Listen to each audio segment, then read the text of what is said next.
Joy, may masamang balita kila Kalingap Dan at Kalingap Rab.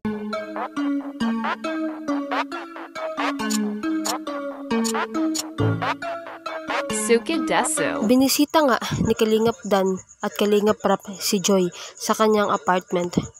Dahil nga nabalitaan nila na may sakit ito at dinala ito sa ospital. Kaya dinalaw si Joy ni Kalingap Dan at ni Kalingap Rab. At ang dahilan nga kung bakit dinala si Joy sa ospital ay biglang sumakit ang tiyan nito na dati na niyang iniinda. Ngunit nung panahon na yun ay sobrang sakit daw talaga at hindi niya nakaya kaya nagpadala na siya sa ospital. Pagdating nga niya doon ay syempre chinek up siya at naresetahan lang ng gamot at sinabi na bumalik siya para ma-ultrasound. At nang bumalik nga si Joy para magpa-check up at ma-ultrasound ay lumabas ang resulta. Sinabi nga ni Joy kila Kalingap Dan at Kalingap Rab na may nakitang maliit na bukol o cyst sa loob ng tiyan nito sa kaliwang parte. Nagulat nga si Kalingap Dan sa narinig niya na iyon. Tinanong nga nila Kalingap Rab kung delikado ba daw iyon. At ang sabi naman ni Joy ay maliit pa lang naman daw ito at baka kaya pang matunaw ng gamot.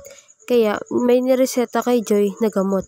At sa loob ng 6 na buwan ay oobserbahan iyon at babalik siya sa doktor pagkalipas ng 6 na buwan.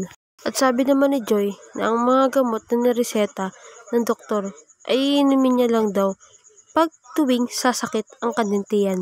Imagine nyo lang kung gaano kasakit ang nararamdaman ni Joy. Dahil nang tanongin ni Kalingap Dan kung gaano kasakit ang sakit ng tiyan nito, ay sinabi ni Joy na ang sakit ay 10 out of 10. Ibig sabihin, sobrang sakit talaga nito. Grabe, nagkasabay pa ang Dan Joy na nagpapagaling sa loob ng 6 na buwan.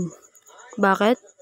Dahil si Joy nga ay nagpapagaling at oobserbahan ang cyst nito sa loob ng 6 na buwan. At si Kalingap Dan naman ay nagpapagaling sa kanyang sugat sa loob rin ng 6 na buwan.